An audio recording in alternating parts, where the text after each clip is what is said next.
नमस्कार, ये समय है प्रश्न पूछने का, जवाब मांगने का, हिसाब मांगने का, दिशा तय करने का। पूछिए तीखे प्रश्न, क्योंकि ये है प्रश्नकाल। अब दूसरे राज्य जो हैं वो भी कहेंगे हमारे यहाँ बंटवारा होना चाहिए। उत्तर प्रदेश में लोग कहेंगे हरित प्रदेश बनाइए, बुंदेलखंड बनाइए, विंध्य प्रदेश बनाइए। महाराष्ट्र के लोग कहेंगे विदर्भा बनाइए, बंगाल के लोग कहेंगे गोरखालैंड बनाइए, दार्जिलिंग के लोग कहेंगे। पश्चिम बंगाल और विदर्भा के बारे में मैं कुछ कहने वाला नहीं हूं, क्योंकि मैंने उसका अध्ययन इतना गहरी तरीके से नहीं किया है। पर उत्तर प्रदेश के बारे में मैं खास कह सकता हूं कि क्योंकि मैंने इसका अध्ययन और विश्लेषण 25 साल से मैं कर आ रहा हूं, और मेरा ये मानना है, 25 साल पुराना मांग है, मैंने लिखा भी है 20 साल पहले, कि उत्तर प्रदेश का गठन जो हुआ है अभी उत्तर प्रदेश में 72 जिले, 20 करोड़ से भी ज्यादा आबादी, 800 प्रखंड, बिल्कुल इसमें सुशासन असंभव है। उत्तर प्रदेश में रीऑर्गेनाइजेशन होना बहुत आवश्यक है, बहुत जरूरी है। वो मांग मायावती जी से आई थी, लेकिन आपने उस पर कुछ किया नहीं। आपने तेलंगाना बनाया, लेकिन उत्तर प्रदेश पर आपने जो कुछ नई नहीं सरकार आएगी उस पर उसको उत्तर प्रदेश पर गहरा विचार करना चाहिए। ये समय की मांग है, क्योंकि देश का विकास तभी होगा जब उत्तर प्रदेश में विकास दिखाई देगी। और कोई भी सरकार आए उत्तर प्रदेश में, कोई भी किसी की पार्टी भी सरकार आए, मेरा यह मानना है कि सुशासन बिल्कुल असंभव। तो समय की मांग है कि उत्तर प्रदेश का भी विभाजन हो, कि 3 या 4 राज्य हो उत्तर प्रदेश। देखिए, ये कांग्रेस पार्टी की राय है? नहीं, मैं बार बार कह रहा हूं, ये मेरी व्यक्तिगत राय है। आजकल रैलियों का दौर चल रहा है। जब मैं टेलीविजन पर रैलियां देखता हूं तो मुझे वो रैलियां कम, मजमा ज्यादा दिखती हैं, जिनमें ऐसा लगता है कि अलग अलग पार्टियों के बड़े नेता दिशा तय करने के बजाय अपने काम की अपने ही मुंह से इस ढंग से तारीफ करते हैं जैसे वो मर्दाना ताकत की दवा बेच रहे हों। टेलीविजन की डिबेट्स देखता हूं तो अंग्रेजी का एक वाक्य याद आता है, मॉक पार्लियामेंट्री कॉक फाइटिंग, चीखना चिल्लाना, तू मैं और निजी हमले। हिंदुस्तान के इतिहास में हम एक ऐसे मोड़ पर हैं जहां संजीदा संवाद की जरूरत है, लेकिन हमारी राजनीति किसी की चाय, किसी की चाट और किसी की झाड़ू के तिनके में सिमट कर रह गई है। ऐसे में कांग्रेस के जयराम रमेश ने एक ऐसी बात कह दी है जिसका ताल्लुक एक बहुत बड़े विषय से है। जयराम रमेश ने कहा कि यूपी को बेहतर तरीके से चलाने के लिए उसे छोटे टुकड़ों में बांट देना चाहिए। हाल ही में आंध्र प्रदेश को 2 टुकड़ों में बांटा गया। इस बात का सीधा संबंध छोटे राज्यों और बड़े राज्यों की बहस से है, और उससे ज्यादा राष्ट्र राज्य परिकल्पना यानी नेशन स्टेट के साथ जुड़ी बहस के साथ भी है। लेकिन जो वक्त चुना है जयराम रमेश ने सवाल को उठाने का, इसी से पैदा होता है आज का सवाल, क्या छोटे राज्यों की मांग चुनावी स्टंट है? यूपी को बांटने की बात हो रही है, हमें इस विषय पर आपके प्रश्न चाहिए और राय चाहिए। सोशल नेटवर्किंग साइट ट्विटर पर आप अपने सवाल हमें ट्वीट कर सकते हैं। हमारे फेसबुक पेज पर भी आप हमें अपने सवाल पोस्ट कर सकते हैं। इसके अलावा हमारी वेबसाइट ibnkhabar.com पर भी सवाल भेज सकते हैं। पूछे गए सवालों को हम इस कार्यक्रम में शामिल करेंगे। एक बार फिर हम अपना सवाल दोहरा रहे हैं, क्या छोटे राज्यों की मांग चुनावी स्टंट है? आप अपनी राय हमें एसएमएस के जरिए भी भेज सकते हैं। टाइप करें VKPY या VKPN और मैसेज करें 51818 पर। मेरे और आपके सवालों का जवाब देने के लिए प्रश्नकाल में हमारे साथ खास मेहमान जुड़े हैं। दिल्ली से मिजोरम के पूर्व राज्यपाल श्री AR कोहली, बीएसपी के नेता श्री सुधींद्र भदौरिया और नोएडा से समाजवादी पार्टी के नेता श्री गौरव भाटिया। आप तीनों सम्मानित मेहमानों का स्वागत है और आपने अपना समय हमारे लिए निकाला, इसके लिए बहुत बहुत धन्यवाद। लखनऊ से अरविंद मोहन प्रश्नकाल के लिए अपना सवाल लेकर आए हैं। अरविंद लखनऊ यूनिवर्सिटी में इंस्टीट्यूट ऑफ मैनेजमेंट में डायरेक्टर हैं। देखते हैं अरविंद मोहन का सवाल क्या है। सारा निवेश वेस्टर्न यूपी में है, कृषि की ग्रोथ वेस्टर्न यूपी में है। ऐसे में विशेष रूप से ईस्टर्न यूपी जहां सबसे ज्यादा जनसंख्या है, उसके लिए हम क्या करने जा रहे हैं, और अगर हम इस तरीके का बंटवारा कर देंगे तो क्या विशेष रूप से ईस्टर्न यूपी और बुंदेलखंड रीजन के साथ अन्याय नहीं हो जाएगा? पटना से कारोबारी मोहम्मद सलीम प्रश्नकाल में अपने सवाल के साथ जुड़ना चाहते हैं। जी सलीम, पूछिए। 4 भाग में बांटने से कोई मसला तो हल होता नहीं है। जैसे झारखंड को बांट दिया गया, लेकिन झारखंड का मसला तो पहले से भी बदतर हो गया। जी, मैं आप पर आता हूं सुरेंद्र भदौरिया। आपकी नेता मायावती जी ने 4 हिस्सों में बांटने का जिक्र किया था, क्या आप अभी भी उस पर कायम हैं?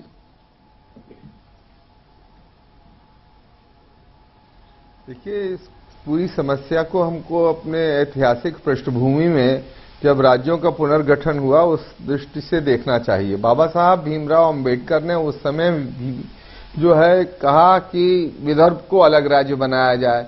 यहाँ पर गौरव भाटिया आए हैं, मुझे नहीं मालूम इन्हें कितनी जानकारी है। डॉक्टर राम मनोहर लोहिया ने छोटे राज्यों के लिए सत्याग्रह तक करवाया। तेलंगाना के लिए शुरुआती दौर में संघर्ष करने वाले थे। जयप्रकाश नारायण की एक पुस्तक है जिसमें उन्होंने लेख लिखा है a case for smaller states, और उनका ये कहना था कि बहुत सारे देश हैं जो छोटे छोटे देश हैं, भारत से भी ज्यादा, वहां पे 100-100 राज्य हैं। तो मैं ये कहना चाहता हूं, इस देश को अगर सुचारू रूप से संचालित करना है और सभी लोगों की भागीदारी बढ़ानी है तो इसमें राज्यों का पुनर्गठन जरूरी है। और उत्तर प्रदेश के संदर्भ में भी अगर हम देखें, जो चौधरी चरण सिंह हमेशा मांग करते रहे, जो मुलायम सिंह के नेता थे और गुरु थे, वो मांग करते रहे कि पश्चिमी उत्तर प्रदेश को अलग बनाया जाए। चंद्रशेखर जी जब प्रधानमंत्री बने तो उन्होंने एक कमेटी बनाई जिसके अंदर उन्होंने रामधन जी को रखा जो पूर्वांचल के लिए अलग प्रांत मांग कर रहा था। और उत्तर प्रदेश की तो अगर आप उससे पहले भी इतिहास में चले जाएं तो वो ये तो अंग्रेजों को बनाया हुआ प्रदेश है। उत्तर प्रदेश कोई ऐसा तो है नहीं कि हमें कोई ऐतिहासिक प्रदेश बना। और यहाँ पे भी बुंदेलखंड हमेशा से अलग था, अलग अलग रियासतें थी। तो इसको अब हमें समझना चाहिए कि आज अगर जयराम रमेश कह रहे हैं तो देर आए दुरुस्त आए। हालांकि वो कह नहीं रहे हैं कि उनकी पार्टी की राय है, पर ये आज वहां के लोगों की, जैसा बहन मायावती जी के मुख्यमंत्री रहते हुए ये प्रस्ताव पारित हुआ था, ये ऐतिहासिक जरूरत है। जी, गौरव भाटिया, मैं आपसे जानना चाहता हूं, आपकी पार्टी उत्तर प्रदेश के कुछ छोटे राज्यों में बांटने के खिलाफ क्यों है, क्या आधार है?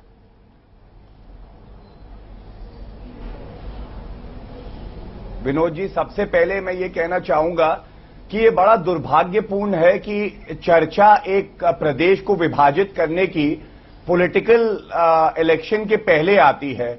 और ये हमने तेलंगाना में भी देखा, जब इतने सालों से तेलंगाना की मांग हो रही थी तो यूपीए सरकार को सुध नहीं थी, लेकिन जैसे ही चुनाव पास आया तो उन्होंने तेलंगाना को, जैसे शताब्दी एक्सप्रेस चलती है ऐसे उस बिल को लाए बिना चर्चा के। गौरव भाटिया, मैं टोकना नहीं चाहता हूं, मुख्यमंत्री थी, मैं टोकना नहीं चाहता हूं आपको, और ना ही मैं चाहता हूं कोई भी एक दूसरे को टोके। मेरा प्रश्न ये है कि उत्तर प्रदेश के छोटे टुकड़े करने पर आपका विरोध है, उसका आधार क्या है? उसका आधार सबसे पहले यह है कि जब भारत को फ्रीडम मिला और जो रीऑर्गेनाइजेशन एक्ट आया वो 1953 में आया, तब एक बहुत ही लार्ज स्केल पे स्टडी हुई कि किस तरह से स्टेट्स का फॉर्मेशन हो, और मेन जो बेसिस था वो लैंग्वेज का था और कल्चर का था। इसके बेसिस पे ही यूपी को एक स्टेट रखने की जो है निर्णय लिया गया।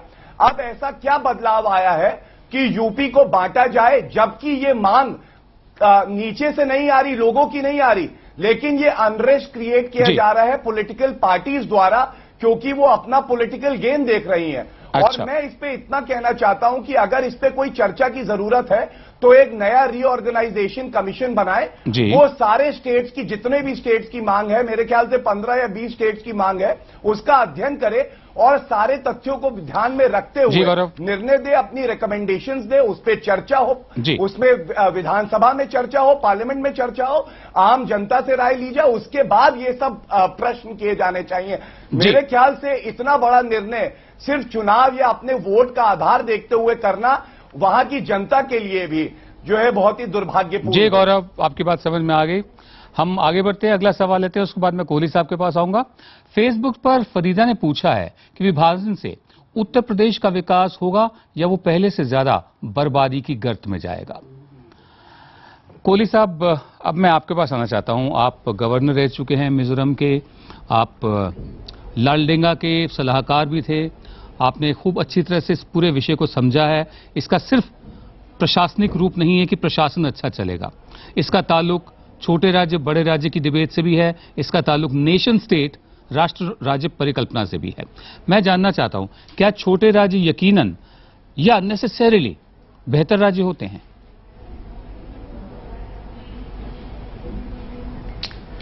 देखिए विनोद जी, मैं आपको बड़ा स्पष्ट करना चाहता हूं कि राज्य छोटे हों या बड़े हों, उनकी जो मैनेजमेंट है, उनकी जो गवर्नेंस है, वो बेस्ट होनी चाहिए।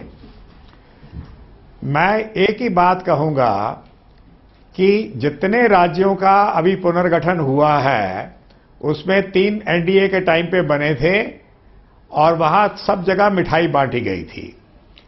अभी तेलंगाना का जो बनाने का डिसीजन हुआ है, उसमें इतनी कड़वाहट आई है कि हम सबके मन खट्टे हो गए हैं, जनता के भी। कोई राज्य का पुनर्गठन एजिटेशन से नहीं होना चाहिए, भाषा के आधार पर नहीं होना चाहिए, क्योंकि इस देश में भाषा हर 15-20 किलोमीटर के बाद बदलती है जी। और धर्म के आधार पे भी नहीं होना चाहिए, क्योंकि भारत का विभाजन धर्म के आधार पे हुआ और उसका परिणाम आज 70 साल के बाद भी हम भुगत रहे हैं, जो नफरत का परिणाम है। राज्यों के पुनर्गठन के लिए मैं इस बात पे सहमत हूं कि एक स्टेट रीऑर्गेनाइजेशन कमीशन नई सरकार आने वाली बनाए, उसको स्टडी करे, लेकिन उसमें कुछ मूल धारणाएं रखनी पड़ेंगी जी कि राजस्व जो भी नए राज्य बने वो फाइनेंशियली वायबल होना चाहिए, उसमें ज्योग्राफिकल कॉन्टिग्विटी होनी चाहिए और कल्चरल होमोजेनिटी होनी चाहिए जी। लेकिन मैं ये नहीं कहूंगा कि मैं छोटे राज्यों के पक्ष में नहीं हूं, लेकिन वो मैनेजेबल होने चाहिए। मैनेजेबल होने चाहिए जी। हम आगे बढ़ते हैं। प्रश्नकाल के फेसबुक पेज पर रोहतास की टिप्पणी भी गौर करने लायक है। रोहतास ने लिखा है कि यूपी की सरकार के पास इटावा, मैनपुरी, सैफई के अलावा दूसरे हिस्सों के बारे में सोचने का वक्त नहीं है। गौरव, इसका जवाब तो आपसे मांगेंगे। ये इनका कहना है कि आपकी सरकार के पास सैफई और इटावा वगैरह के अलावा और ज्यादा सोचने का वक्त नहीं है। विनोद जी, मैं इतना कह सकता हूं कि अगर कोई भी दर्शक अपना कोई मत देता है तो मैं उसका सम्मान करता हूं, लेकिन ये कहना गलत होगा कि जो पूरे प्रदेश का विकास है उसको सरकार ध्यान में नहीं रखती है। हमने देखा है, चाहे वो नोएडा हो, चाहे वो बलिया हो, चाहे लखनऊ हो, चाहे वो इटावा हो, हर जगह पे विकास के कई बेहतर प्रोजेक्ट आ रहे हैं। जो भी हमारी स्कीम्स है उसमें ऐसा नहीं है कि कोई वो एक क्षेत्र तक सीमित है, उनका लाभ सभी क्षेत्रों में जा रहा है। तो ठीक है, अगर उनका कोई अपना मत है उस पर मैं कुछ कहना टिप्पणी नहीं करूंगा। इतना जरूर कहूंगा कि सरकार का दायित्व हर क्षेत्र की तरफ होता है और कुछ चीजें ऐसी होती हैं जो किसी क्षेत्र में ज्यादा आसानी से, जैसे उद्योग आ सकता है या वहां का ज्योग्राफिकल ऐसे फैक्टर्स हैं कि वहां इजीली कोई चीज लाई जा सकती है। लेकिन जब एक प्रदेश की सरकार जिम्मेदारी से अपना जिम्मेदारियों का आह्वान करती है तो वो पूरे प्रदेश के विकास को देखती है और इस बात का ध्यान समाजवादी पार्टी की सरकार ने भी रखा है। चाहे वो कोई भी पावर प्रोजेक्ट की बात हो, चाहे वो रेल और रोड की बात हो, चाहे वो किसानों की बात हो, चाहे वो हमारी जो योजनाएं हैं उनकी बात हो, हमने किसी क्षेत्र के विकास नहीं, पूरे प्रदेश के विकास को ध्यान में रखा है। जी गौरव, आपकी बात हमें समझ में आ गई है। एक मिनट, एक आपसे दरख्वास्त है, आपसे भी और बाकी मेहमानों से भी, अपने जवाब छोटे रखें ताकि मैं ज्यादा सवाल पूछ पाऊं और आप ज्यादा हमें बता पाए। मैं सुधींद्र भदौरिया आपके पास आना चाहता हूं, जानना चाहता हूं कि नोएडा और इटावा क्या एक समान है?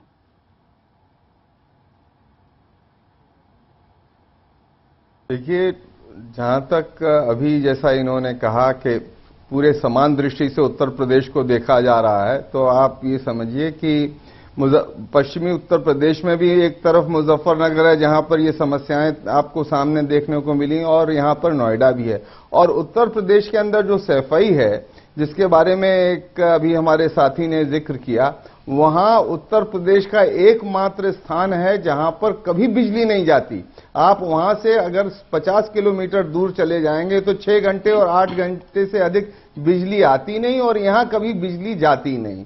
तो एक तो ये स्थिति है। दूसरी चीज ये कि वहां पर अभी कोई औद्योगिक विकास के नाम की कोई चीज नहीं, वहां पर हो रहे हैं तो सैफई महोत्सव हो रहे हैं, तमाम और तरह के किसान बुंदेलखंड में आत्महत्याएं कर रहे हैं, बच्चे बिना शिशु दवाई के एंसेफेलाइटिस वगैरह के कारण पूर्वांचल में मर रहे हैं। तो मैं कहना चाहता हूं कि इतनी दुर्दशा हो चुकी है और इसीलिए शायद वहां के सुचारू रूप से संचालन के लिए ये जरूरी है कि ये 20-22 करोड़ का जो प्रदेश है इसका सही रूप से जो पुराना एक पुनर्गठन का विचार था जिसको तमाम लोगों ने माना और स्वीकार किया गया ऐतिहासिक दृष्टि से, जैसा मैंने शुरू में रखा, मैं उसको दोहराना नहीं चाहता हूं। उसको आज ये एक ऐतिहासिक आवश्यकता है जिसको बहन मायावती जी ने पहचाना और उत्तर प्रदेश की असेंबली ने पास भी किया। जी, हैदराबाद से मनमोहन प्रश्नकाल के लिए अपना सवाल लेकर आए हैं। मनमोहन छात्र हैं, देखते हैं क्या है इनका सवाल। क्या हमारे पॉलिटिकल हिस्ट्री से ये बात साबित होता है कि स्टेट्स डिवाइड करने वाली पार्टी इलेक्शन में वोट जीत पाती है? जी कोहली साहब, मैं आप पर आता हूं। इनका ये कहना है कि जो स्टेट्स को छोटा बनाने की बात करती है, क्या वो चुनाव जीत पाती है? मायावती जी ने सवाल उठाया था, उनकी हार हुई थी। लेकिन प्रश्न सिर्फ चुनाव का नहीं है। हम बात कर रहे थे और आप हमें समझा रहे थे कि आधार क्या होना चाहिए किसी नए राज्य को बनाने का। आप अपनी बात जारी रखें प्लीज। मैं विनोद जी सिर्फ यही कहूंगा कि चुनाव से पहले अगर इस बात को उभारा जाता है तो ये एक बहुत बड़ा राजनीतिक स्टंट मानूंगा जी। अगर राज्यों का पुनर्गठन करना है तो उसमें आप पहले उसकी मूल रूप पद समझ लीजिए कि राज्य की डिमांड तभी आती है जब उस क्षेत्र के लोगों को अपने प्रति ये दिखता है कि हमारे साथ भेदभाव हुआ है। जी, राजनीतिक प्रशासकों को इस बात का ध्यान देना चाहिए कि हर वर्ग के लोगों को अपने साथ लेके एक समानता से आगे बढ़े। हम भारत माता कहते हैं जिसको मां के रूप में देखते हैं, और जब राज्य का संचालन होता है तो उसी तरह जैसे घर में मां संचालन करती है, हर परिवार के सदस्य का ध्यान रखती है और जो सबसे कमजोर हो उसके प्रति ज्यादा चिंता करती है, और जब स्थिति उत्पन्न हो तो उसके लिए त्याग का परिचय देती है और त्याग में सुख का अनुभव करती है। आप खुद ही जान लीजिए क्या आज ये हो रहा है? अगर नहीं हो रहा तभी ये डिमांड्स आ रही हैं। जी, आपने कहा कि धर्म, भाषा ये आधार नहीं होने चाहिए, और क्या क्या आधार होते हैं? जैसे फॉरेस्ट कवर होता है, जैसे स्टेट अपर रायपेरिन है या लोअर रायपेरिन है, माने पानी ऊपर से आ रहा है, जैसे तमिलनाडु में कर्नाटक से आता है, या नीचे या लोअर रायपेरिन है, या आप दे रहे हैं पानी किसी को, बाध्य हैं आप पानी देने के लिए, और क्या क्या आधार होने चाहिए? मैं तो पांचों बातें कहूंगा कि देखिए जो 5 तत्व हमारे यहां कहे गए हैं, पृथ्वी, जल, वायु, आकाश और अग्नि। अग्नि मीन्स एनर्जी, वायु में आकाश मीन्स स्पेस। वायु तो स्वच्छ होनी चाहिए और पानी भी स्वच्छ होना चाहिए। अगर पानी नहीं आ रहा तो पानी के पीछे भी पंजाब और हरियाणा में युद्ध चलता रहा है और एक बड़ी नेशनल प्रॉब्लम खड़ी हो गई थी जी। तो ये बहुत आवश्यक बातें हैं कि इसमें पर्याप्त पानी आना चाहिए। और आबो हवा का और जंगलों की बात तो बहुत ही बढ़िया है, क्योंकि अगर जंगल ही हैं जो पानी भी लाते हैं और स्वच्छ वायु भी देते हैं। तो कहने का मतलब ये है कि पॉलिटिकल कंसिडरेशंस नहीं होनी चाहिए, सिर्फ वोट बैंक की राजनीति नहीं होनी चाहिए। क्या नया राज्य अपने पांव पर खड़ा भी हो पाएगा? क्या वो अपने आप को चला पाएगा?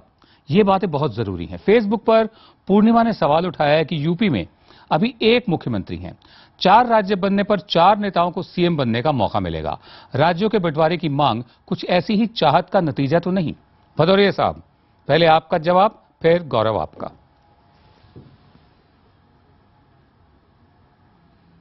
देखिए, अगर आप देखें, पहले आप जाएं पंजाब में हरियाणा भी था, हिमाचल भी था जी।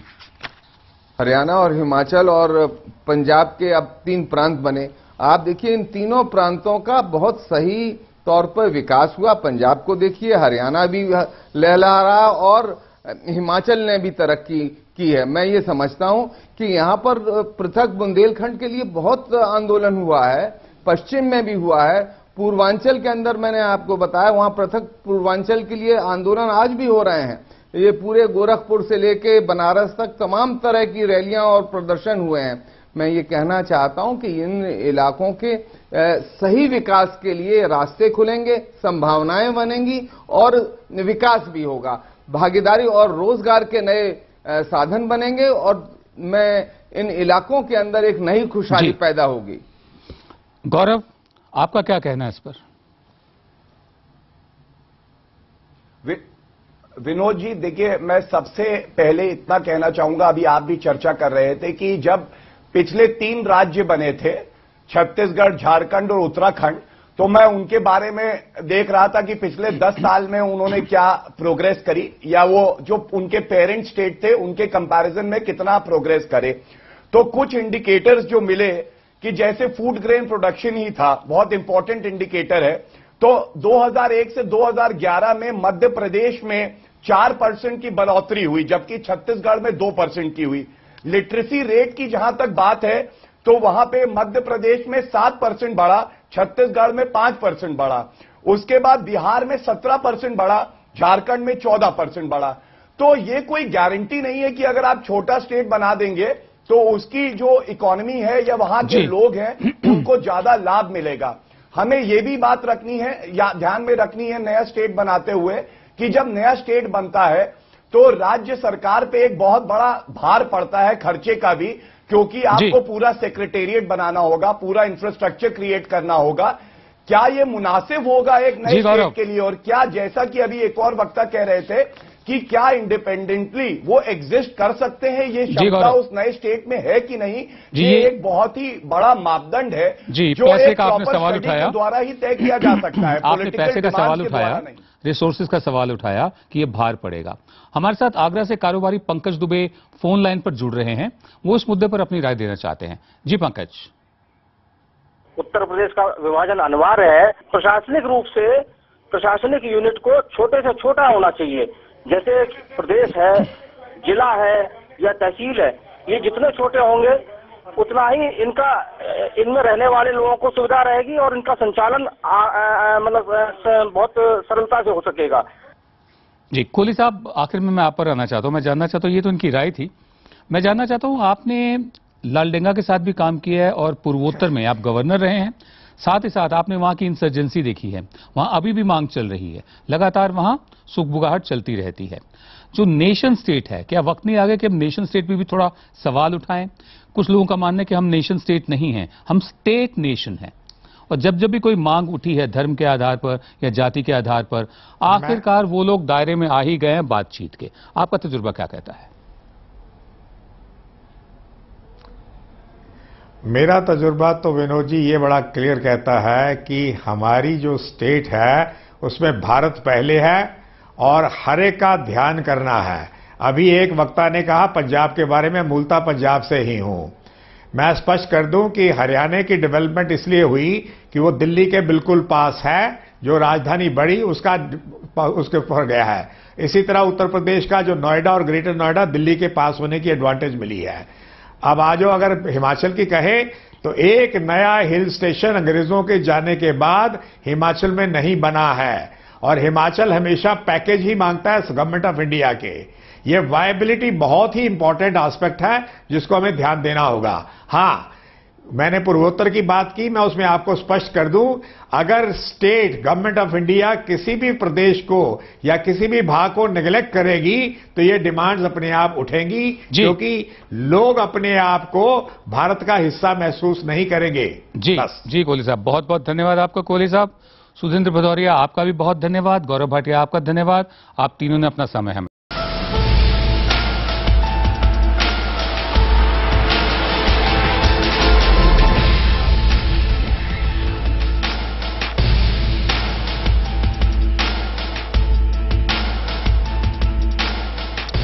आप देख रहे हैं IBN 7 पर प्रश्नकाल।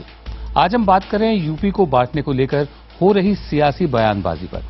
हमने सवाल किया है कि क्या छोटे राज्यों की मांग चुनावी स्टंट है? इस सवाल पर हमें SMS के जरिए आपकी राय लगातार मिल रही है। अभी तक मिले जवाबों के मुताबिक हमें 76% लोगों ने जवाब भेजा है हां, और महज 24% लोगों ने ना में जवाब भेजा है। प्रश्नकाल में हमारे लगातार आपके सवाल मिल रहे हैं। अब उत्तर प्रदेश के बड़ौद से रिटायर्ड कर्मचारी प्रदीप त्रिवेदी फोन पर सवाल पूछना चाहते हैं। जी प्रदीप। क्या यूपी के कुछ एरिए को एनसीआर क्षेत्र में चारों तरफ से 100 किलोमीटर की दूरी तक बढ़ा दिया जाए और उसके बाद यूपी के दो टुकड़े कर दिए जाएं? इसके करने में राजनेताओं को, यूपी का पूर्व के राजनेताओं को क्या नुकसान और क्या लाभ है? जी आपकी सलाह है, अच्छी सलाह है, लेकिन जैसा कोहली साहब कुछ अर्सा पहले बता रहे थे कि जब भी नए राज्य को बनाया जाता है, नए राज्यों का गठन होता है, तो वो किसी जज्बाती आधार पर नहीं होता, ना ही किसी वोट बैंक के आधार पर होना चाहिए। सीधा साधा ये है कि 2 टुकड़े हों या 3 हों या 4 हों, वो कितने वायबल हैं, वो कितने सक्षम होंगे अपने पांव पर खुद खड़े होने को, कितना राजस्व, कितना रेवेन्यू वहां से मिलेगा, और कहीं उन्हें डिपेंड तो नहीं करना पड़ेगा, निर्भर तो नहीं रहना पड़ेगा केंद्र पर। इन तमाम बातों को जहन में रखकर फिर फैसले होने चाहिए कि टुकड़े 2 हों या 4 हों। समाजवादी पार्टी को क्या नुकसान है और फायदा किसे है, इसके लिए सवाल आया प्रश्नकाल का चक्रव्यूह।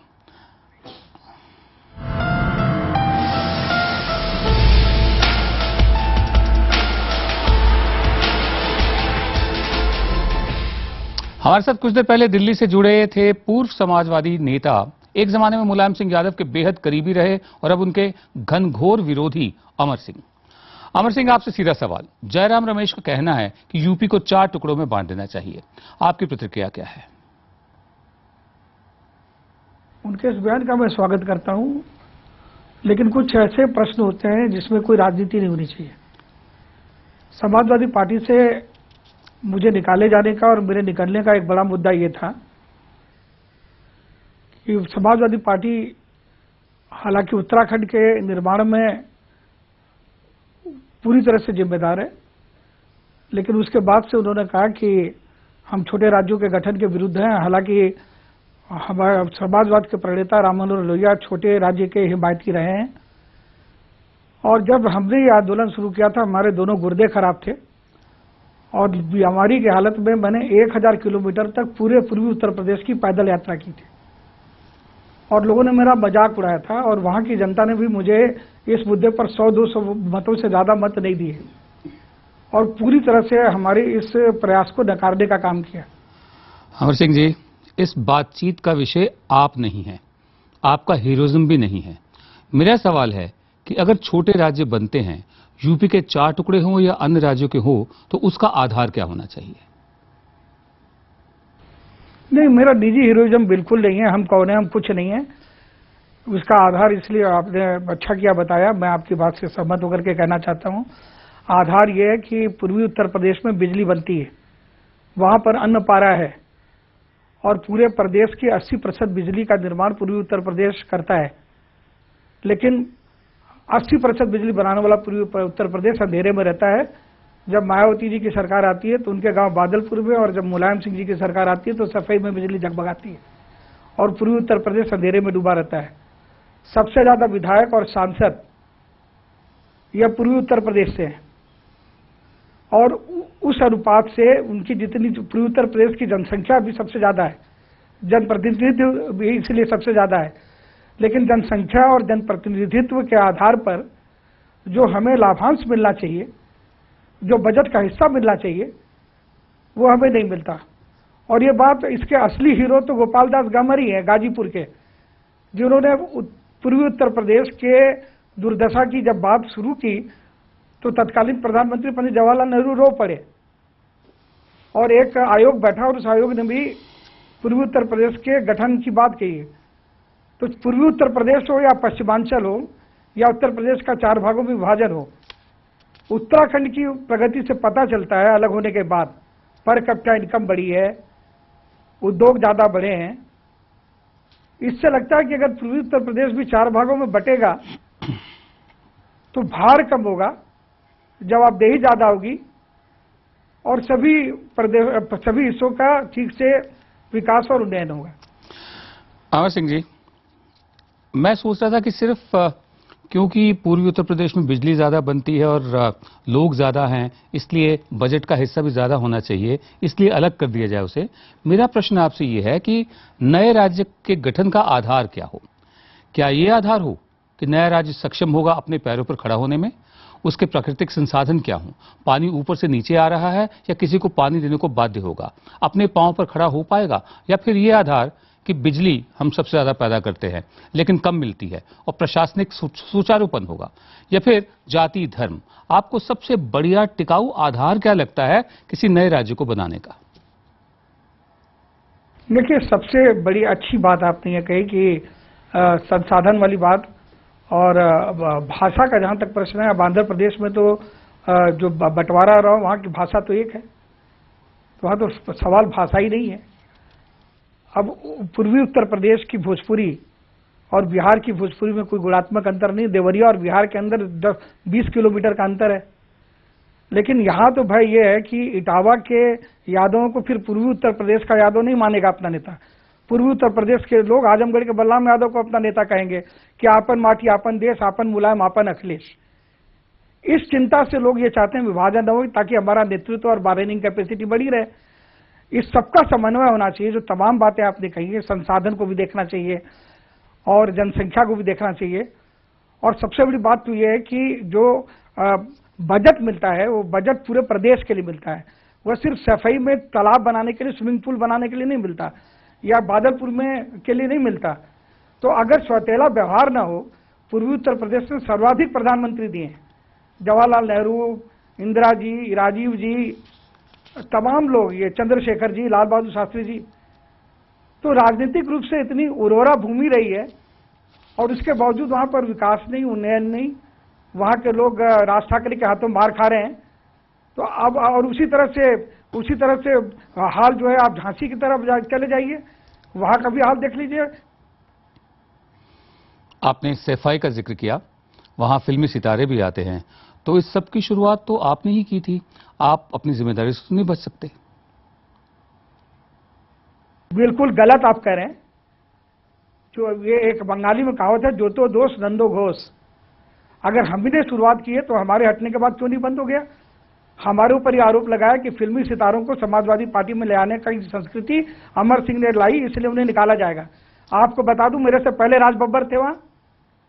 आज कल ही इटावा में मुलायम सिंह ने कह दिया है कि एक भाषण में कि एक सुंदर सी हीरोइन थी, देखने में ठीक ठाक थी, जयप्रदा नाम था, उसे लेकर के अमर सिंह भाग गए। एक हीरोइन और थी जया बच्चन, उसे भी अमर सिंह लेके आए। मैं तो नहीं कह रहा हूं कि जया बच्चन मुलायम सिंह के साथ भाग गई और देखने में ठीक नहीं है कि बड़ी है। तो ये आरोप लगाना बड़ा आसान है, हम चले गए तो सुधार कर दें। अमर सिंह, जब छोटे राज्यों पर बात हो रही थी तो आप शालीन थे, रूटीन जवाब दे रहे थे, लेकिन हीरोइंस के मुद्दे पर आप तैश में आ गए। क्या ये विषय आपके लिए ज्यादा जरूरी है या फिर छोटे राज्यों का गठन? छोटे राज्यों का विषय जो है वो तैश का नहीं है, वो शांत रह करके बोलने का है। और हीरोइन का विषय जो है चरित्र के ऊपर आक्रमण है, इसलिए तैश से उसका सामना करने का है। धन्यवाद अमर सिंह।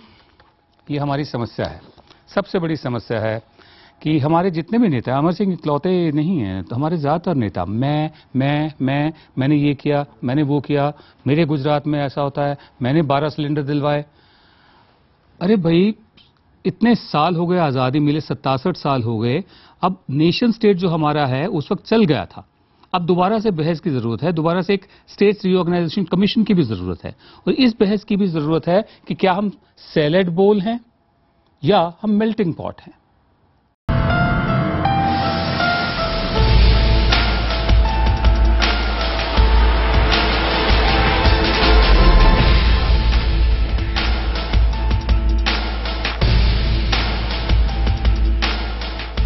आप देख रहे हैं प्रश्नकाल, एक कोशिश आपके तीखे प्रश्नों का जरिया बनने की, एक कोशिश आपकी राय जानने की। हमें आपकी राय और सवाल लगातार मिल रहे हैं। नोएडा से रिटेल कारोबारी ओडी शर्मा प्रश्नकाल में अपना सवाल पूछना चाहते हैं। देखते हैं क्या है उनका सवाल। वो क्यों समझते हैं कि छोटे राज्य ही सॉल्यूशन है प्रॉब्लम्स का? बड़े राज्य भी सक्सेसफुल हो सकते हैं अगर उनके नेता एफिशिएंट हैं। जी शर्मा साहब, ये आपका कमेंट था, आपकी ऑब्जर्वेशन थी। हकीकत ये है कि बड़े राज्य भी हैं बहुत सारे इस देश में जो बहुत अच्छा काम कर रहे हैं, चाहे वो महाराष्ट्र हो, गुजरात हो, कर्नाटक हो, बड़े राज्य हैं ये। और छोटे राज्य जो कुछ बने हैं हाल ही में, उनकी परफॉर्मेंस भी अच्छी रही है।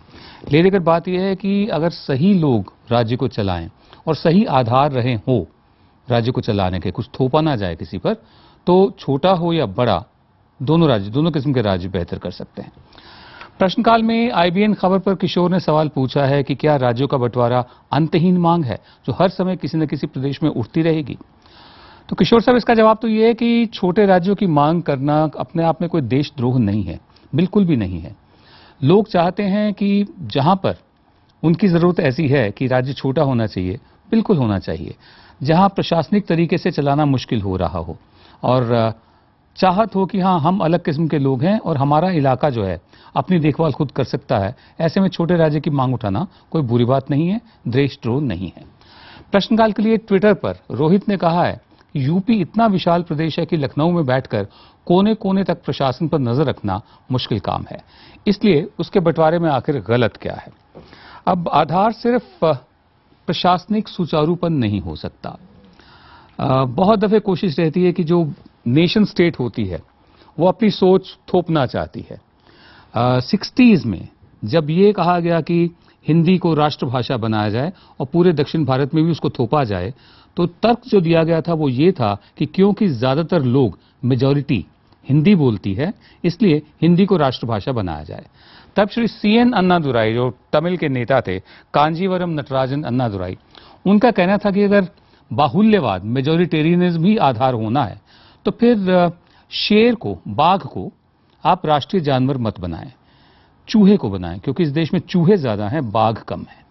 मोर को राष्ट्रीय पक्षी ना बनाएं, कौवे को बनाएं, क्योंकि कौवे ज्यादा हैं और मोर कम है। अगर बाहुल्यवाद ही आधार होना है, मेजॉरिटेरियनिज्म ही। दूसरी सोच ये होती है कि अपना लाइफस्टाइल, अपनी जीवन शैली सब पर इंपोज कर दी जाए, जैसे फ्रेंच रेवोल्यूशन के बाद हुआ था कि एक भाषा, एक पहचान, जो यहां पर भी कुछ लोग हैं जो करना चाहते हैं, वो कर दिया जाए। दरअसल हमने यूरोपियन नेशन स्टेट का मॉडल अपना लिया था, जिसमें भूमित्व, धरती के साथ ज्यादा प्यार भी होता है, बहुत लगाव होता है, और उसी को हम लोग चलाते आ रहे हैं। जबकि हमारे यहाँ इतनी जातियां हैं, इतने धर्म हैं, इतनी बोलियां हैं, इतनी अलग अलग कम्युनिटीज हैं कि अगर हमने गलत आधार पर छोटे राज्य बनाए तो पूरे के पूरे भारत पर सवालिया निशान खड़ा हो जाएगा। प्रश्नकाल में हमने आपसे सवाल पूछा था कि क्या छोटे राज्यों की मांग चुनावी स्टंट है। इस सवाल पर हमें 76% लोगों ने जवाब भेजा है हाँ, और महज 24% लोगों ने ना में जवाब भेजा है। महाभारत के युद्ध से पहले योगेश्वर कृष्ण ने अपनी पूरी बुद्धि लगा दी, लेकिन दुर्योधन टस था, वो टस ही रहा, टस से मस नहीं हुआ। वैसे टस और मस हिंदी में क्या होते हैं, कहां होते हैं, अगर किसी को मालूम हो तो मुझे भी बता दें। बहरहाल दुर्योधन ने कृष्ण को जवाब दिया कि मैं सुई की नोक के बराबर भी भूमि नहीं दूंगा। जमीन को लेकर गुरु गोविंद सिंह जी ने कहा, सूरा सो है जो लड़े दीन के हेत, पुरजा पुरजा कट मरे कबहू न छाड़े खेत। पंडित नेहरू का वो बयान अभी तक याद किया जाता है जिसमें उन्होंने चीन के कब्जे वाले भारतीय इलाके को लेकर कहा था कि वहां तो घास का एक तिनका भी नहीं उगता। जमीन को लेकर हम जज्बाती भी हो जाते हैं, तैश में भी आ जाते हैं, मरने मारने को तैयार हो जाते हैं। यही बात बड़े राज्यों के बंटवारे पर भी लागू होती है, चाहे महाराष्ट्र कर्नाटक के बीच बेलगाम का विवाद हो, चाहे पंजाब हरियाणा के बीच चंडीगढ़, फजिल्का और अबोहर का पुराना विवाद रहा हो, या नागालैंड और मणिपुर के बीच जमीन का विवाद हो। ऐसे में जरूरत है एक नए स्टेट्स रीऑर्गेनाइजेशन कमीशन की, जो नया राज्य बनाने के लिए उसकी वायबिलिटी देखे, अपने पांव पर खड़े होने की क्षमता देखे। सिर्फ जाति, धर्म और भाषा के आधार पर नए राज्य नहीं बनने चाहिए। खासकर चुनाव के मौसम में इस विषय पर संभल कर बात करनी चाहिए। यह था आज का प्रश्नकाल। मंगलवार रात 8 बजे आपसे फिर मिलेंगे कुछ तीखे प्रश्नों के साथ, जिनमें से सिर्फ एक प्रश्न हमारा होगा, बाकी सब आपके होंगे। नमस्कार।